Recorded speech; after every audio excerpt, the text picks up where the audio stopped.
तो hello everyone, myself AIR 134 Himanshu Kumar, Jharkhand topper in NEET 2025। तो आज अपने इस वीडियो में मैं आप लोग के साथ अपना पेपर अटेम्प्टिंग स्ट्रेटजी शेयर करना चाहता हूं कि आप लोग अपना मॉक टेस्ट किस तरीके से अटेम्प्ट करें ताकि आपका स्कोर जो है वो मैक्सिमम से मैक्सिमम रहे।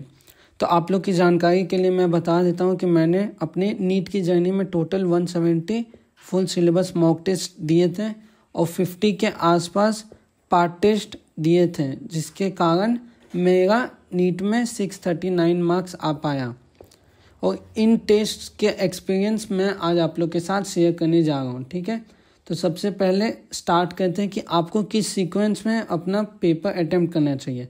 तो जो बेस्ट सीक्वेंस है वो बायो, केमिस्ट्री, फिर फिजिक्स, यही सीक्वेंस बेस्ट सीक्वेंस है जो मैक्सिमम लोग फॉलो करते हैं, जिनका सिलेक्शन होता है। ठीक है, अब ये मैं क्यों बोल रहा हूँ, क्योंकि मैंने इतने मॉक टेस्ट दिए तो मैंने बहुत सारा अरे यार यहाँ गलती कर लिया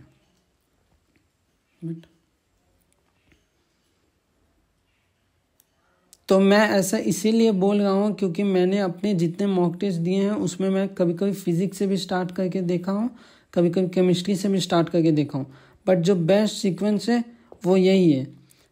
जैसे मैं अपना स्टार्टिंग का मॉक टेस्ट में यही सीक्वेंस फॉलो करता था। ठीक है, तो मैं ठीक ठाक 650 के आसपास स्कोर आ जा रहे थे। उसके बाद धीरे धीरे मैंने फिजिक्स से स्टार्ट कर दिया, फिजिक्स या तो केमिस्ट्री, जैसा पेपर रहता था उस हिसाब से। तो उससे हुआ क्या, मेरा बायो में सिली मिस्टेक बहुत ज़्यादा होने लगा, 4-5 सिली मिस्टेक हर पेपर में बायो में होने लगे जब मैं बायो को लास्ट में अटेम्प्ट करा था। और लगभग नीट के 1 मंथ पहले मैंने अपना डिसीजन चेंज किया और इसी सीक्वेंस में स्टिक रहने का ट्राई किया और नीट में भी इसी सीक्वेंस को फॉलो किया, जो कि बेस्ट था इस बार का नीट का पेपर के लिए, क्योंकि फिजिक्स सबसे हार्ड थी और बायो भी लेंदी थी, बट ये दोनों से तो इजी ही थी। ठीक है, अब एक आइडियल टेस्ट आपको कैसे देना चाहिए ये ध्यान से देखिए। तो आपको ये मान के चलना है कि आपका जो 15 मिनट है एग्ज़ाम में वो इन्विजिलेटर वेस्ट कर ही देगा, या आपको पहले से इसके लिए तैयार होना चाहिए।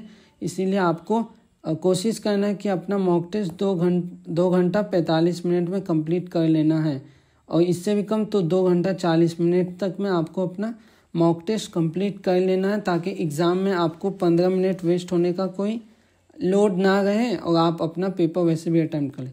तो आइडियली आपको बायो 30 मिनट्स में कंप्लीट कर लेनी चाहिए, फिर केमिस्ट्री 30 मिनट्स और फिज़िक्स 1 घंटा मैंडेटरी है। फिज़िक्स में कॉम्प्रोमाइज़ नहीं करना, आपको 1 घंटा फिज़िक्स के लिए देना कंपलसरी है। ठीक है, ये मैं बोल रहा हूँ बिना OMR भरे, और इसमें आपको फर्स्ट राउंड में मैक्सिमम क्वेश्चन इसमें बना देने। जो क्वेश्चन आपसे एक बार में फर्स्ट अटेम्प्ट में बन जा रहे हैं उसको फर्स्ट राउंड में ही बना दीजिए। ठीक है, अब सेकेंड राउंड में आपको OMR भरना है। ठीक है, इसके लिए लगभग 45 मिनट 45 to 50 आप वेरी कर सकते हैं। ठीक है, सेकेंड राउंड में आपको OMR भरने के साथ साथ एक बार क्रॉस चेक भी करते चलना है ताकि आपके सिली मिस्टेक पकड़ा जाए। अब ये आप कैसे करेंगे ये मैं थोड़ी देर में बात करूँगा। ठीक है, तो बहुत लोगों का कमेंट में क्वेश्चन रहता है कि हमें OMR साथ में भरना चाहिए या फिर OMR लास्ट में भरना चाहिए। तो मैं आप लोगों को सजेस्ट करूँगा कि आप लोग OMR लास्ट में ही भरा करें, क्योंकि इसके बहुत फ़ायदे होते हैं। जैसे कि अगर आप OMR लास्ट में भरोगे तो आप पेपर 2 राउंड में सॉल्व कर पाएंगे, और जैसा पेपर आएगा आप उस हिसाब से अपने आप को एडजस्ट कर पाएंगे।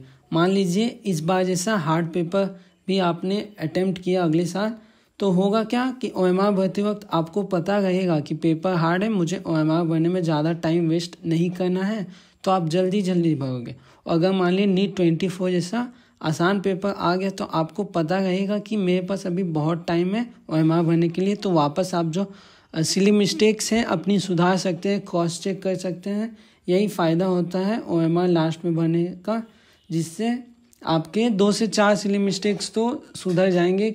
मैंने खुद यही स्ट्रेटजी फॉलो किया है, जिसके कारण मेरा नीट में इतना अच्छा स्कोर आ पाया।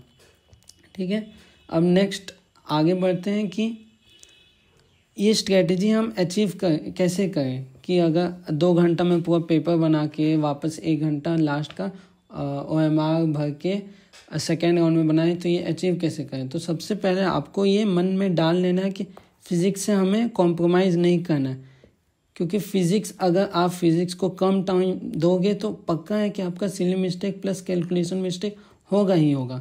इसीलिए आप फिजिक्स को मिनिमम 1 आवर देने का ही कोशिश करें, इससे कम टाइम फिजिक्स को मत दें, क्योंकि फिजिक्स ही रैंक आपकी बचाती है, फिजिक्स से ही रैंक ऊपर आता है। ठीक है, अब आपको नेक्स्ट सब्जेक्ट की बायो, ऑर्गेनिक और इनऑर्गेनिक, ठीक है, ये सब टाइम बचाने वाले सब्जेक्ट, क्योंकि इनमें देखो और मारने वाला कॉन्सेप्ट है, इसीलिए आप इन सब को अपना फिंगर टिप्स में याद कर लें, जिससे आपका मैक्सिमम टाइम इसमें बच जाए और आपको फिजिक्स के लिए ज़्यादा से ज़्यादा टाइम मिले, फिजिक्स और फिजिकल केमिस्ट्री के लिए। ठीक है, अब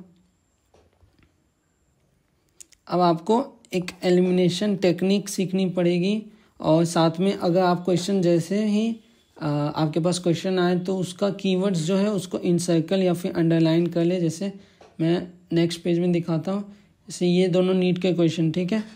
अब ये क्वेश्चन तो मैंने पूरा बनाया था, बट उतनी ज़रूरत नहीं थी, आपने ए ऑप्शन पढ़ा कि हाँ ये सही है, अगर आपको 100% कॉन्फिडेंस है कि सही है, तो देखिए बस एक ही ऑप्शन है जिसमें ए एंड सी है, ठीक है, बाकी किसी में ए नहीं है, तो इसका एक ही पढ़ के आप तुरंत बता सकोगे कि इसका बस यही आंसर होगा। बाकी 4 स्टेटमेंट पढ़ने का आपका टाइम बच गया।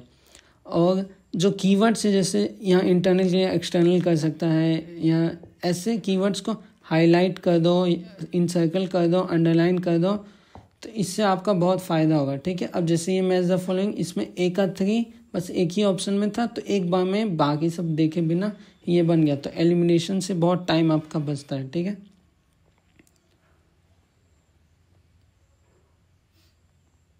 अब नेक्स्ट कि अगर आपको हर क्वेश्चन एक बार कम से कम अटेम्प्ट करना ही, अगर एक बार में नहीं बने, आपको लगा कि मुझे नहीं आ रहा, मुझसे नहीं बनेगा, तो तुरंत उसको स्किप कर दे, उसके पीछे टाइम वेस्ट ना करें। अगर आप उस क्वेश्चन के पीछे चले जाओगे तो आपका 5 से 6 मिनट वैसे वेस्ट हो जाएगा, जो आप दूसरे क्वेश्चन में इन्वेस्ट कर सकते हो। ठीक है, तो अब मैं आप लोग के साथ अपना OMR फिलिंग टेक्निक शेयर करने जा रहा हूँ, जो मुझे बहुत फ़ायदा दिया नीट में भी। तो आपको क्या करना है, सबसे पहले तो फर्स्ट राउंड जब आपका कंप्लीट हो जाए अच्छे से, उसके बाद जैसे आप क्वेश्चन का OMR भरना स्टार्ट करो, तो सबसे पहले मान लिया क्वेश्चन नंबर 1 का मैं OMR भर रहा हूँ, तो पहले OMR में ऐसे सर्कल कर लेना है। उसके बाद आपने जो जो क्वेश्चन में वर्ड्स हाईलाइट किए, ठीक है, उसको देखते साथ क्रॉस चेक करते वक्त ही इतना OMR बाकी भरना है।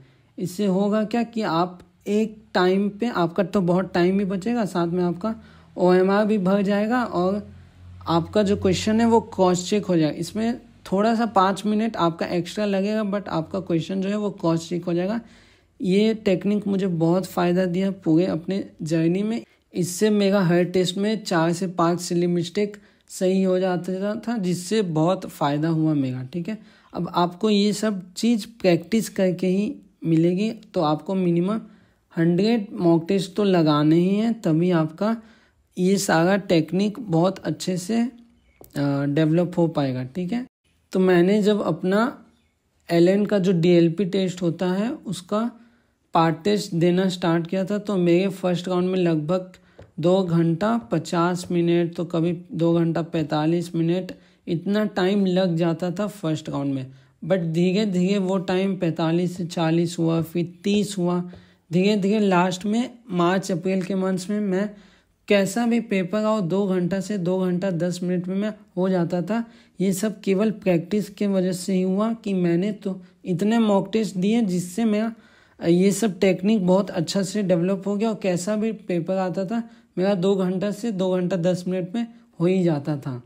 और बाकी जो जैसा पेपर आता था, हार्ड या डिफ़िकल्ट, उस हिसाब से मैं अपना लास्ट में OMR फिल करने का जो टेक्निक है उसको डिसाइड करता था। मान लो मेरे पास टाइम नहीं बचे, मेरे पास बस 30 मिनट बचे हैं लास्ट के, OMR भरना है मुझे, तो मैं क्या कहूँगा कि जो सब्जेक्ट मुझे टफ लगा था, जिसमें मुझे लगा कि मैंने सिली मिस्टेक किया होगा, केवल उसी पे थोड़ा सा ध्यान दूंगा, क्रॉस चेक करना, बाकी सबको तुरंत OMR भर दूंगा। और मान लो मेरा 50 से 1 घंटा बच गया लास्ट में OMR भरने के लिए, तो मैं हर सब्जेक्ट को अच्छे से, हर क्वेश्चन को क्रॉस चेक करते जाऊंगा, जिससे मेरा सिली मिस्टेक बहुत सारा सुधर जाएगा। ठीक है, अब मॉक टेस्ट देने के बाद मेन यही है कि आपको पेपर एनालाइज करना है, चाहे कुछ भी हो जाए। अगर आपने मॉक टेस्ट दिया हो, पेपर एनालाइज नहीं किया, तो आपके मॉक टेस्ट देने का कोई फ़ायदा नहीं हुआ।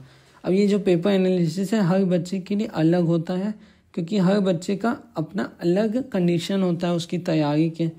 तो मैं एक जनरल बात कहूँगा कि आपको पेपर जो है एनालाइज कैसे करना है, ठीक है।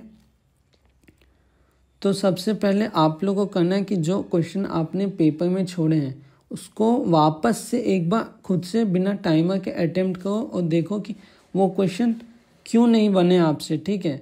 अगर वो आपसे घर आके बन गए बट पेपर के वक्त नहीं बने तो समझ लीजिए आपको और प्रैक्टिस की ज़रूरत है। अगर वो क्वेश्चंस आपसे घर आके भी नहीं बने, मतलब आपको वो टॉपिक वीक है, आपको वापस वो टॉपिक एक बार एनसीईआरटी या फिर नोट से वापस से बस वो टॉपिक कवर कर लेना है, रिवाइज कर लेना है। जो आपके गलत क्वेश्चन हुए उनके भी टॉपिक्स रिवाइज कर लेना है, ठीक है। और अगर आपने सिली मिस्टेक की है तो आपको ये माइंड में रखना है कि आपने वो सिली मिस्टेक एग्ज़ाम में क्या सोचकर किया।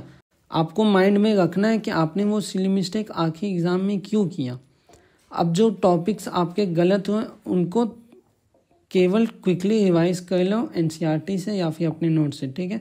फिर आप एक नोटबुक बनाओ। मैं नोटबुक में अपने सारे गलती नहीं लिखता था क्योंकि मैंने बहुत मॉक दिए, तो उतना लिख के मैं कॉपी भर जाएगा जिसका कोई फ़ायदा नहीं है। तो आपको केवल जो नए कॉन्सेप्ट या फिर नए क्वेश्चंस आपने उस टेस्ट में पाए केवल आपको वही लिखना है। बाकी प्रैक्टिस करते रहें, आपका जो है वो स्कोर इम्प्रूव होते जाएगा।